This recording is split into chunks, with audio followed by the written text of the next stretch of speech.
Um exemplo de fé e devoção. No interior de Rodeio, o Caminho dos Anjos. São mais de 60 esculturas cercadas por flores. O autor é este senhor de 90 anos, que diz ser o homem mais feliz do mundo. De verdade, se tu acha um que quer dizer que é mais feliz do que eu, vamos na frente de Deus e vamos ver o que é que ele diz.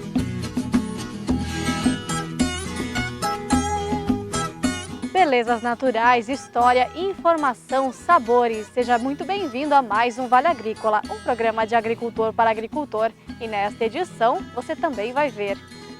Pesquisadores relatam pela primeira vez a ocorrência da mosca negra dos citros em Santa Catarina. A máquina que veio para facilitar a colheita do fumo é a série Impulso para Crescer. Sai um custozinho, mas que nem os outros, se for para pagar a mão de obra, é bem pior. Na dica Vale Agrícola, como se fazem mudas de suculentas por decapitação. A proteção dos cachos de uva que evita perdas na lavoura. Em tempos tão tecnológicos, uma brincadeira raiz. Menina adota bezerro de estimação e resgata antiga serventia. A relação mais fofa que você vai ver hoje. E para ir ele reina um pouco, mas para voltar ele vem tímido. E na receita da semana tem uma dica natalina. Como montar este gorro de Papai Noel.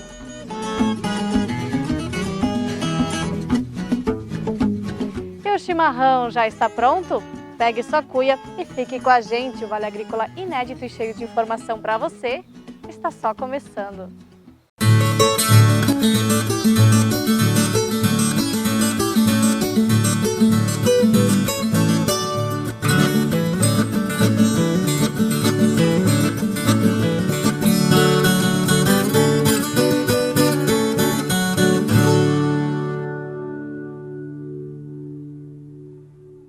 Se há alguns anos eu te dissesse que seria possível colher fumo sentado e na sombra, você acreditaria? Pois é, agora isso já faz parte da realidade. A máquina que facilita a colheita é o Impulso para Crescer de hoje.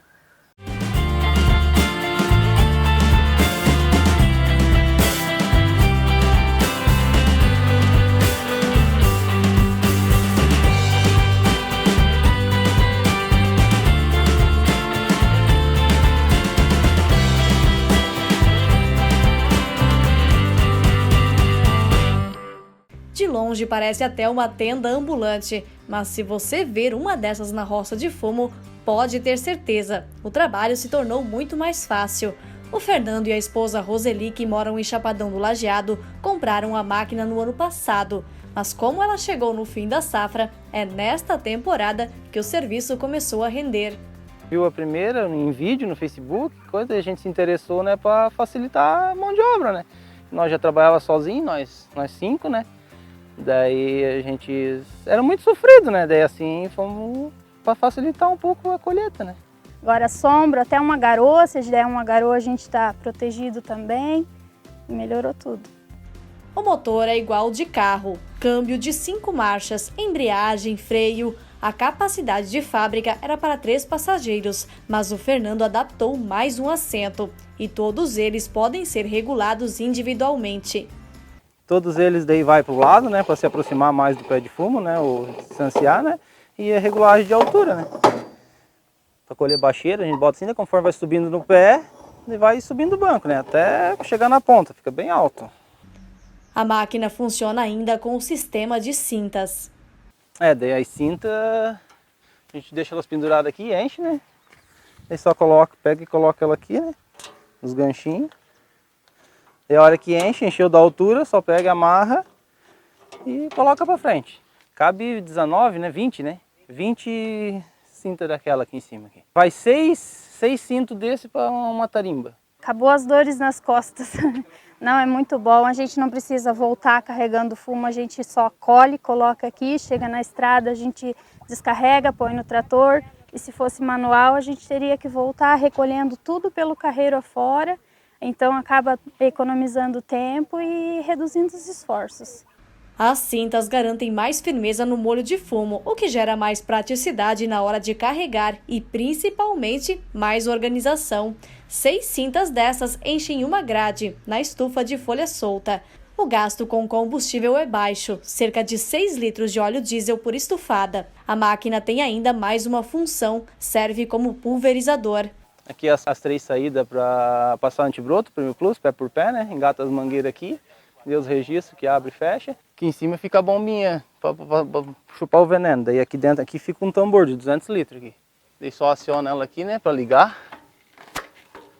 Assim ela tá ligada já. Daí bota as mangueiras dentro do tambor. O sistema foi planejado também para áreas íngremes. Olha só como funciona a articulação.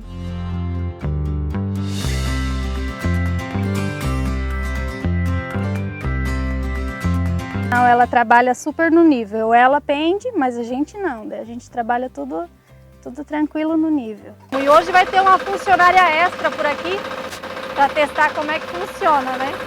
Bem, o motorista começou a andar, tem que começar a colher, né? E aqui, como de segunda apanhada, ó. Vamos lá. Mas é muito prático, olha só. Você colhe, não precisa ficar com a mão cheia de fumo, já coloca direto na máquina, só que tem que fazer bem organizado, né? O investimento na máquina foi de R$ 38 mil. O casal financiou em 4 anos, mas poderia ter escolhido pagar em até 6 através do Plano Safra. Sorte foi Cicobi, né? Se não fosse pra gente comprar assim na vista, era difícil, né? Daí um dia lá conversei com a Daniela, né? E daí dei uma entrada nos papéis e deu tudo certo. Como é um equipamento que ele possui código FINAME, a gente poderia estar financiando ele através das linhas do BNDES, né? Principalmente o Pronamp. Só que como ele tinha uma certa urgência em adquirir o equipamento, até para garantir a questão do valor e também para poder utilizar ele na safra que se encerrou no início do ano, a gente fez por recurso próprio da cooperativa. O equipamento deve se pagar em poucos anos. O rendimento rende muito mesmo. Nós agora, o pai mesmo só auxilia nós, né? Puxar o fumo e coisa assim, né? O mais de nós 4 colhemos, né? Antes, mais ou menos 7 pessoas para colher uma estufada em 2 dias. Agora nós estamos fazendo em 4.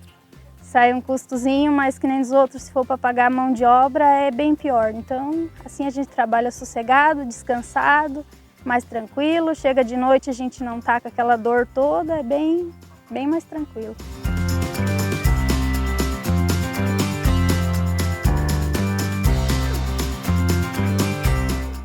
Vocês pediram e a gente vai atender. A dica de hoje é como fazer mudas de suculentas por decaptação.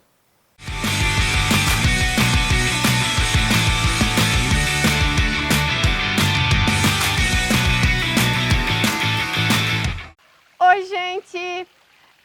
Hoje eu queria mostrar para vocês como é que eu faço a decaptação das minhas plantas, né? Estamos na lua cheia.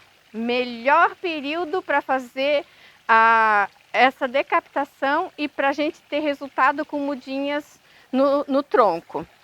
Aqui, nessa aqui, eu gosto sempre de deixar um pouco de folhas. Eu não tiro todas as folhas.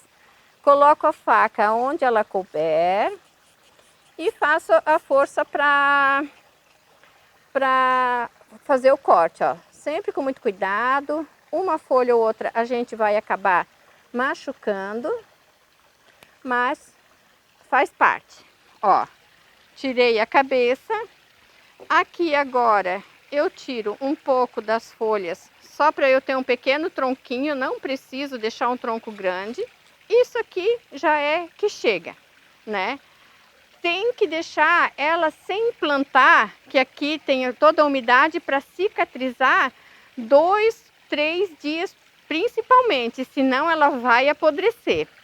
Eu não uso canela porque aqui eu tenho muita umidade e minhas plantas são na rua. Quem gosta de pôr a canela e que não pega chuva, umidade da serração, é uma ótima dica também. Aqui, agora na terra, eu preparo bem, faço uma adubação com esterco de galinha, com o que você tiver em casa. Eu gosto de pôr o esterco de galinha. E essa planta vai para brotar.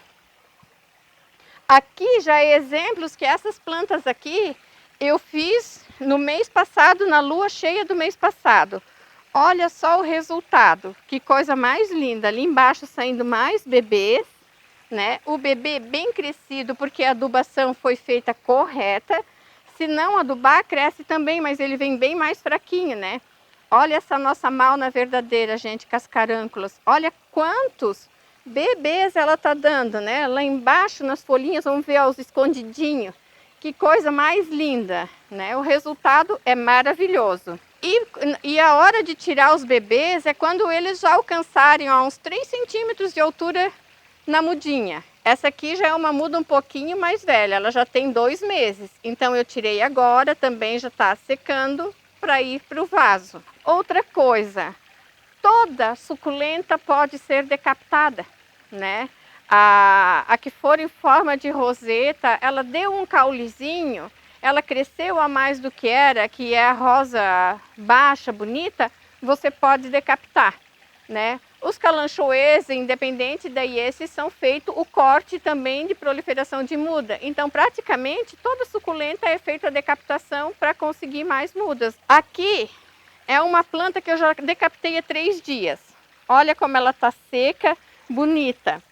Olha aqui como é que é, ó.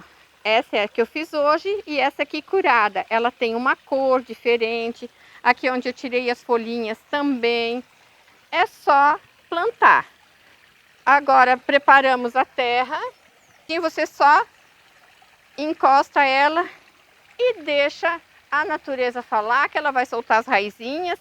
Por uns 10, 15 dias eu não rego e dali para frente ela ganha uma aguinha. Beijão! Lembrando que você também pode participar deste quadro, é só mandar a dúvida para nós na página do Facebook, YouTube ou pelo Instagram do Vale Agrícola. Nós vamos agora para um rápido intervalo e na volta tem mais dica, como proteger o cacho de uva. Mosca negra dos citros é identificada pela primeira vez em Santa Catarina. E nós vamos te levar para o Caminho dos Anjos, um lugar encantador, resultado de muita fé e devoção. É lá que mora ele, que diz ser o homem mais feliz do mundo.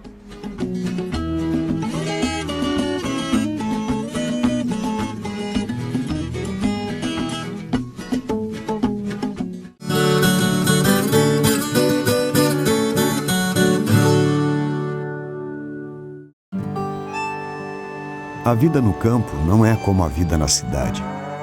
O barulho do despertador é diferente, o cheiro do café, a música. A gente gosta de fazer as coisas de outro jeito, do nosso jeito. Quando precisamos de algo, basta procurar os amigos do Sicoob, que sempre nos deram todo o apoio. Sicoob, o parceiro do produtor rural catarinense. Muito antes do agronegócio ter esse nome bonito. A Eco7 é a única do segmento certificada pela Sociedade Brasileira de Reabilitação Traumatológica e Ortopédica. O processo de fabricação dos colchões Eco e acessórios do sono da Eco7 é certificado pelo ISO 9001.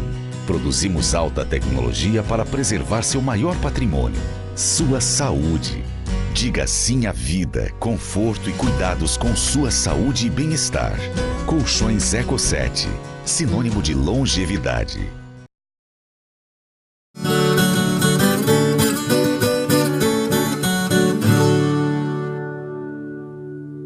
Está chegando a época da colheita da uva e um dos principais problemas é a podridão. E um dos métodos mais eficazes para evitar a doença é o uso de telas.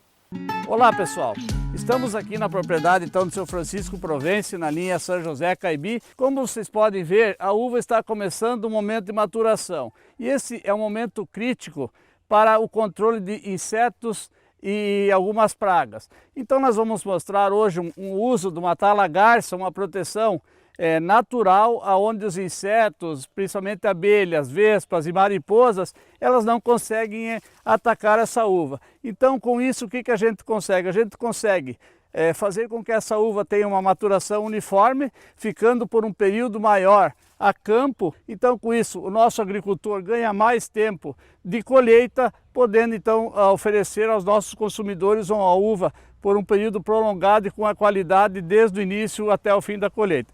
Então pessoal, agora a gente vai mostrar como é simples fazer essa proteção da nossa parreira, Então, o material também é uma tala-garça, um produto específico para a proteção das culturas, as fruticulturas. Então, nesse caso, é uma tala-garça inteira e muitas vezes a gente tem para outras frutas o saquinho para ensacar as frutas quando são individuais. Mas no caso da parreira, então, nesse sistema em Y, como é que a gente faz? A gente pega essa tala-garça e coloca, então, no segundo fio de arame e amarra com qualquer presilha ou um barbantinho, o qual ele vai ficar preso então nesse arame, né? E com isso aí ó, ele está protegendo. Vocês podem ver, ó, é bem fácil de ser aplicado, ó, e faz a sua presilha.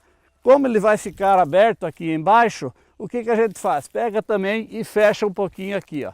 Então esse é um sistema muito simples. Primeiro arame dos dois lados da cultura. O inseto ele tem o hábito voador ereto, então ele não vai vir por cima, e a nossa uva, como vocês podem ver, está protegida e poderemos ter então um bom tempo de uva no nosso pomar, sem termos o ataque de pragas e insetos. Bem, essa prática, ela, além de proteger contra os insetos, ela vai diminuir a quantidade de produtos químicos que você usa depois que a uva começa a ponto de colheita. Não há necessidade de fazer nenhuma aplicação de produtos químicos, né? A gente já está usando ela há 3 anos e eu acho que é válida, né? Isso traz grandes benefícios, pelo menos para mim, que estou usando, né?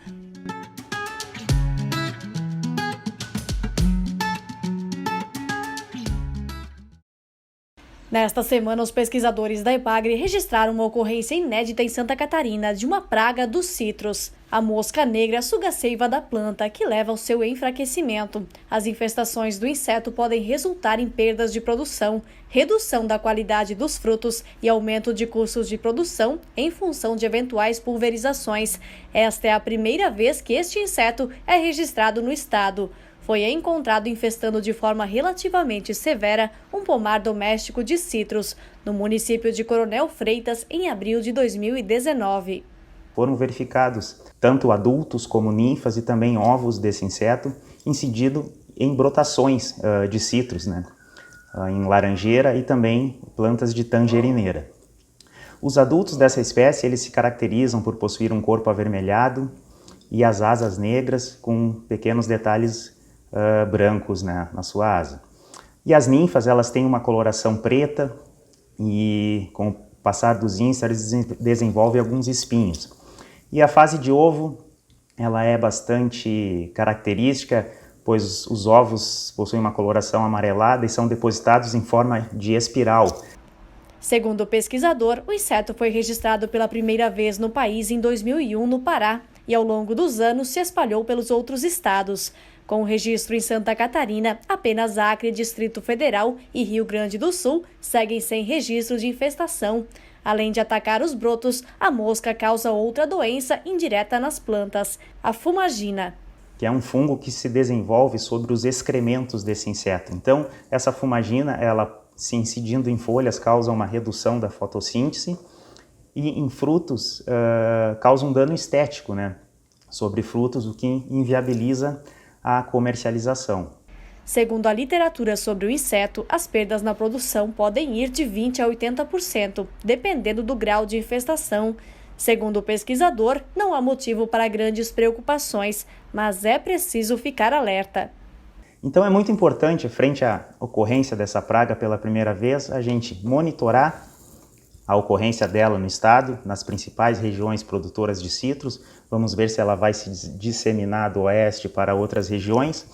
Assim a gente vai conseguir verificar o potencial de dispersão dessa praga no estado e, verificando assim que essa praga está ocorrendo em outras regiões citrícolas, é interessante estabelecer medidas de manejo integrado deste inseto, né, para prevenir a sua dispersão ainda mais e também minimizar eventuais prejuízos que esse inseto possa ocasionar ao setor produtivo de citros no estado. Não tem quem não se impressione. Você está passando por uma estrada de interior quando se depara com dezenas de anjos, um Cristo Redentor e milhares de hortênsias. Esta história retrata a fé de um agricultor que diz ser o homem mais feliz do mundo.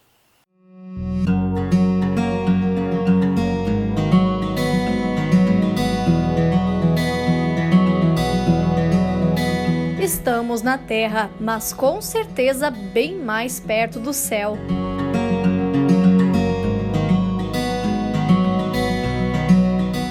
Aos 90 anos, os passos não têm mais a agilidade de outros tempos, mas a cabeça não para. Entre os visitantes e a família, seu Paulo dispensa horas a contar histórias do passado.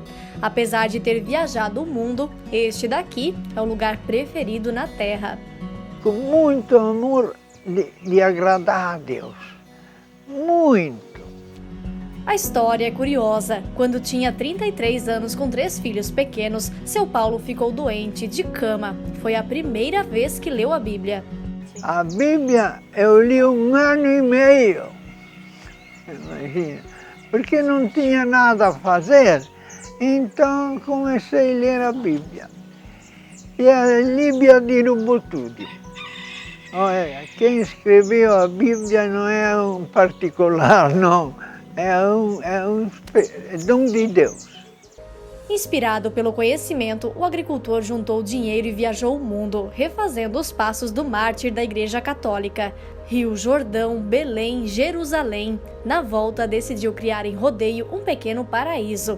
A esposa, Dona Ana, tinha plantado 5 pés de hortênsias na frente da casa e seu Paulo tratou de multiplicar. Primeiro até na igreja, depois até na casa de um amigo, de outro, e quando viu, já eram 9 quilômetros. Quando eu vi que ficou bonito as flores, eu vou botar os anjos. Quem falou para o senhor fazer? Ninguém. Isso que é interessante. Sou rezador mais ou menos, mas quem me conduziu foi Deus. Como símbolo de devoção e fé, em 1997, seu Paulo construiu um Cristo Redentor, parecido com o do Rio de Janeiro, onde já tinha ido algumas vezes. A estátua tem 9 metros de altura e representa o Pico Paradise, ou Pequeno Paraíso. Ele sempre queria fazer alguma coisa, né? E não sabia o quê. Primeiro ele queria botar um cristozinho ali atrás, desses pequenos. Aí a filha mais velha disse, não, pai, se tu faz uma coisa bonita, uma coisa grande.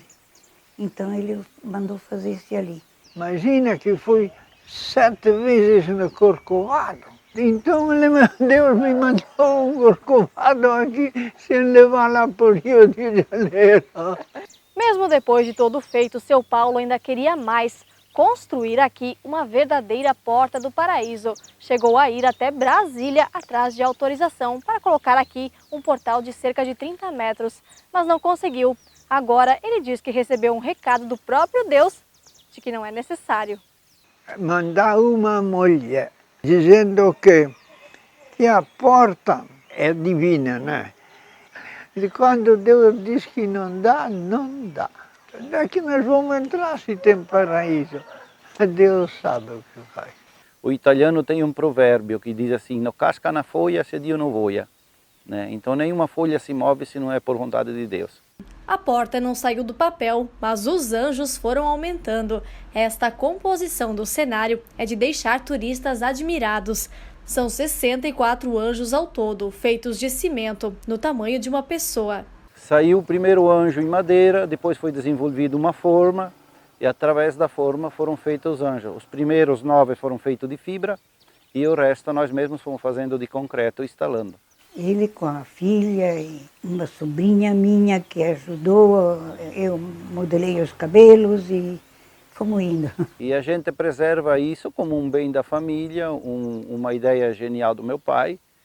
E acredito que o meu filho, daqui em diante, quando eu não tiver mais força para manutenção, ele vai continuar mantendo. A gente mantém com recursos próprios, vai fazendo aos poucos, né? Quando sobra um tempo se faz. A novidade agora é um restaurante com as delícias da culinária italiana. Próprios turistas demandavam também, né? Para a gente, não tem um lugar para a gente almoçar, né? Então a gente resolveu unir isso, né? A tradição da nossa família também, que é uma família de descendência italiana, né? Sabores que resgatam as tradições, preparados com aquele tempero. São 3 tipos de carne, todas temperadas com vinho e ervas, né? Nós temos a nossa polenta, que ela vai com gorgonzola, né? A gente chama de polenta moja, né? Que é uma polenta mais mole do que a tradicional. Nós temos as nossas massas, o ravioli ou tortelli, né? Dependendo da região, o pessoal chama de abóbora, que ele é bem típico, né? Macarrão, nhoque, né? O kraut trentino também. Fé, devoção, espiritualidade. Na época de floração, as hortênsias compõem um cenário exuberante. Não há quem duvide que este é mesmo um pequeno paraíso na terra. Eu sou o homem mais feliz do mundo. De verdade, se tu acha que quer dizer que é mais feliz do que eu, vamos na frente de Deus e vamos ver o que é que ele diz. O que vale é o homem ou a mulher que está certa com Deus e fazer as coisas certas.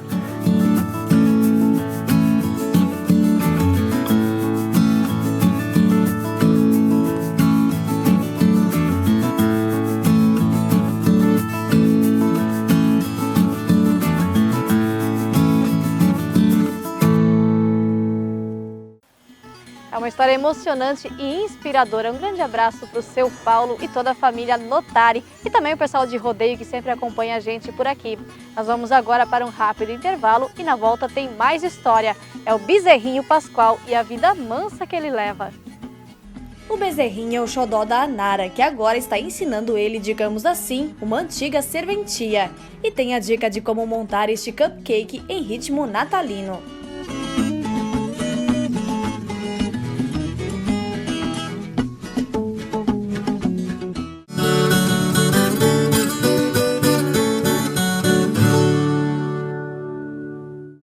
Desde muito cedo, diariamente, a fartura que chega à nossa mesa é o resultado de uma perfeita combinação.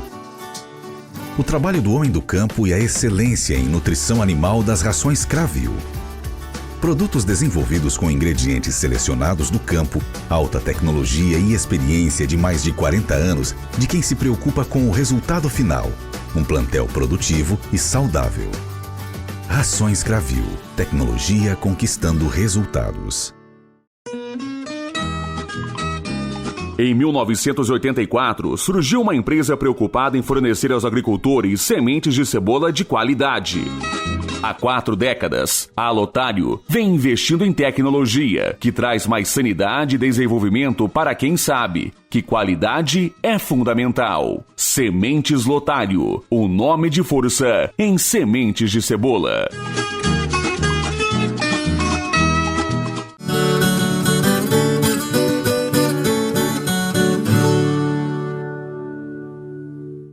O que você imaginaria hoje como brincadeira de criança, hein? Na maioria dos casos teria a ver com tecnologia.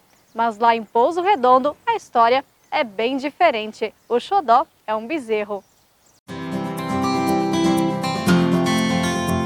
A propriedade da família Schlosser do Rio de Trás é cheia de animais. Tem galinha, codorna, gato e até um pintinho resgatado recentemente. É que a mãe dele largou ele e ele tava ainda dentro do ovinho. Daí tava começando a descascar. Mas no meio de toda a criação, quem chama a atenção é outro bicho. A Anara, a caçula da casa, segue a passos rápidos para buscar. É o Pascoal, este bezerrinho que tem 8 meses. A mãe falava que ia me dar um boizinho. E eu amava quando... Toda vez que a mãe dizia, Anara, tá perto dele nascer, eu ficava bem feliz. E quando ele nasceu, foi na Sexta-feira Santa. E daí eu dei o nome dele de Pascoal. Eu sempre estava com ele. Quando era para dar mamadeira, ele ficava lá pulando, pulando e pulando. Eu dava mamadeira para ele, ele não parava quieto. Eu brincava com ele lá e eu fazia carinho nele e ele se acostumou comigo. O problema dessa história é que o Pascoal tinha destino certo, abate, coisa que a menina não podia nem pensar. Eu perguntava para a mãe, o que tu vai fazer com o Pascoal? Eu vou abater ele, Anara. Eu chorava muito. Eu fiquei com dó, né, de botar ele para abate, né? Então, daí eu disse, então, minha filha, então, a mãe vai dar ele para ti. A Anara é toda atenciosa com os bichos e trata cada um deles como se fosse da família. E a preferência é explicada com critérios por ela. Todos os outros touros que a gente tinha eram muito bravos, eles davam cabeçada. não gostava da gente. Ele é bem assim, bem fofucho. Para manter o bezerro na família, a mãe Daiana teve a ideia de relembrar algumas tradições. Olha ele passeando de carro de boi. O processo exigiu um pouco de paciência. No começo, ele só empacava, e não dava direito. Tive que deixar ele na solga. E ele não parava quieto. Quando eu colocava o cabresto, ele fugia de mim. Mas o esforço deu certo. Nesta hora, a irmã Ana entra em cena e cada uma tem uma função. No fim das contas, a diversão é garantida. Veio a vizinha, a filha dela mais velha, veio meu primo, minha prima de 7 anos, veio um monte de criança andar aqui às vezes. Às vezes ele adora parar para comer, às vezes ele gosta de conhecer os becos do meu tio. Ele sempre tá parando para dar oi pros bequinhos. Prioridade, né? Elas vêm da escola fazer as tarefas. Daí eu procuro tirar sempre o leite ali até as 5h30 da tarde. Daí a partir das 5h30, 6 horas, nós andemos até umas 6h30, 7 horas, ficamos assim com ele, sabe? Para ir amansando ele, né? Porque tem que ser todo dia, né? E o Pascoal de bobo não tem nada. Com o calor que vem fazendo, se esforçar nos horários mais quentes não é com ele. Porque às vezes, assim, às 2, 3 horas ele tá cansado, não quer andar. E pra ir ele reina um pouco, mas pra voltar ele vem tímido. E entrando no clima de Natal, as meninas tiveram uma outra ideia. Olha só, colocaram até touquinha de Natal. E com isso, o Pascoal ganhou até sobrenome, Pascoal Natalino. Ele fica muito bonitinho. Ideias não faltam para colocar em prática com o Pascoal. As 3 continuarão dedicadas no objetivo de amansá-lo e têm até planos para os próximos meses. O Pascoal agora é terminar amansando ele bem no carinho de boi, deixar ele bem adomadinho no carinho de boi, daí futuramente é começar a amansar de montaria daí. Eu quero ir pro desfile de 7 de setembro com ele. Com uma geração cada vez mais distante dos antigos costumes, um gesto de amor e companheirismo. E assim, o amor que elas têm, assim, a iniciativa de estar com ele, assim, é delas mesmas, sabe? Fico muito orgulhosa delas ficar cultivando essas tradições. Quando ele ficar velhinho e morrer, eu vou pegar outro. Eu vou fazer a mesma coisa. Mas só quando ele morrer por conta própria, não? Você pode botar a mão nele. Não.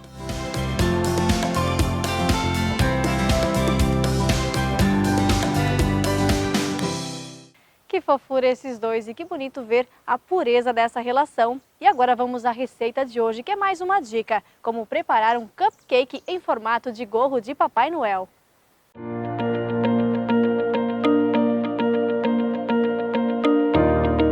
Hoje nós vamos preparar uma receita que é, além de saborosa, é muito lindinha, gente. Isso aqui nós vamos fazer. É o cupcake natalino, que a gente imita o gorro do Papai Noel. E olha, além de super saboroso, porque é um cupcake trufado, é uma receita muito prática, muito rápida, tranquila de fazer, não precisa ser executada com pessoas que saibam muito de culinária. Isso aqui é bem simples, bem tranquilo. Vamos mostrar passo a passo aqui no canal. Primeira coisa, nós vamos trabalhar até para tornar mais prático ainda. O cupcake ele pode ser feito com qualquer receita de massa de bolo caseira. Receitas com massa de bolo mais pesadas, o que ele não pode ser feito é com pão de ló. Mas eu trabalho sempre com receita de massa de bolo pronta, pela praticidade, e também são massas saborosas. Então vamos lá, nós vamos seguir também a explicação de cada embalagem. Nessa embalagem aqui está escrito que é para misturar os pós com 2 colheres de margarina, 3 ovos, 130 ml de leite. Exatamente o que diz na embalagem é o que nós utilizamos. E agora é misturar, é feito à mão, eu não utilizo batedeira. Misturando, agora aqui ó, misturado, prontinho, não temos mais grumos da margarina, nem bolinhas de massa, já podemos passar.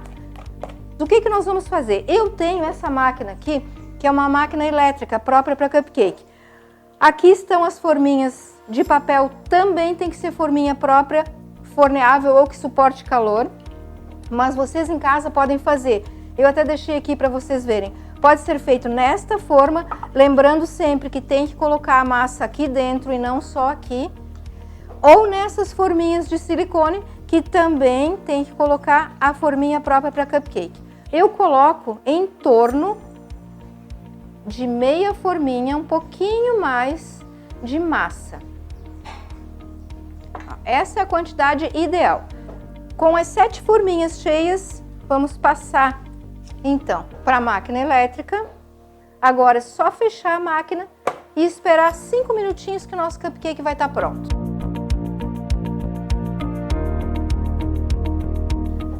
Cupcakes prontos, bem resfriados, tem que ter esse cuidado que nós vamos trabalhar com confeitagem que é gelada, é nata, ela vai derreter se tiver o cupcake quente.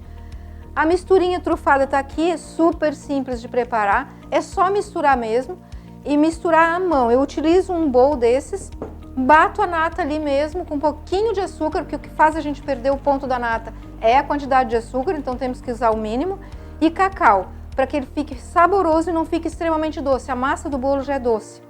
A cobertura de nata já fica mais adocicada, então nós vamos fazer o trufado com o cacau e o morango para quebrar esse doce e que as crianças possam gostar, mas os adultos também.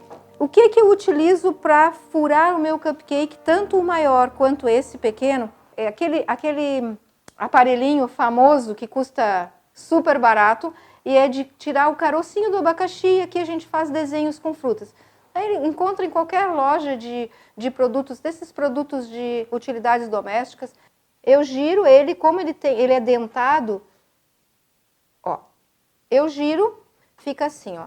Esse dentado faz com que faça este furinho perfeito no cupcake. Ele fica parelho e fica do tamanho ideal. Podemos fazer com o cabo de uma colher, tá, gente? Ó, fazer com o cabinho de uma colher.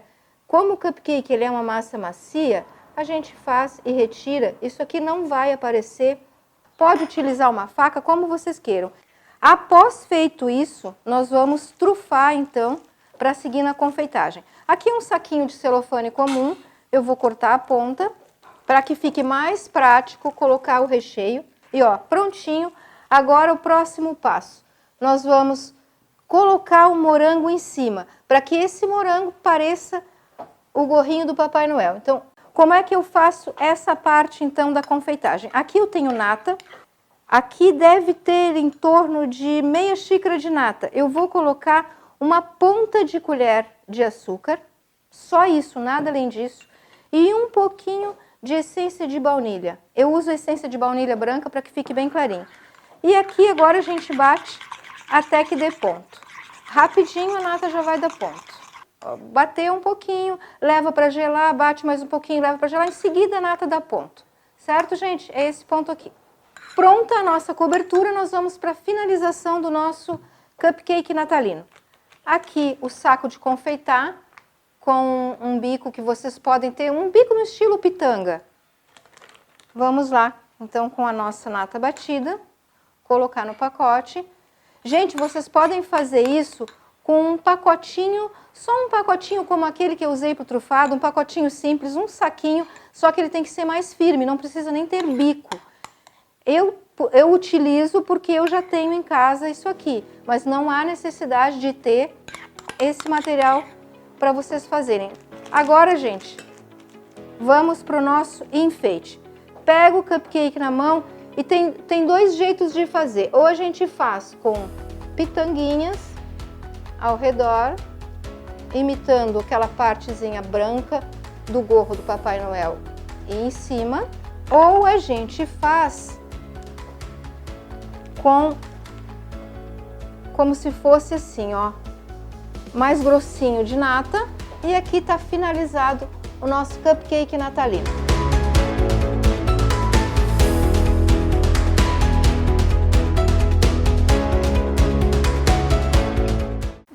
Olha, é bonito, mas é ainda mais gostoso. Eu comi vários e levei vários embora. Eu tô ficando com a fama bem ruim aí. Olha só, eu quero desejar antecipadamente um Feliz Natal. Que esse espírito de confraternização também reine durante o ano inteiro, né? De amor, de compreensão, de estar perto de quem a gente gosta. O Vale Agrícola termina aqui. Aproveite a sua folga, tenha uma semana produtiva de trabalho e de descanso para quem está de férias. A gente se vê no sábado que vem. Até lá!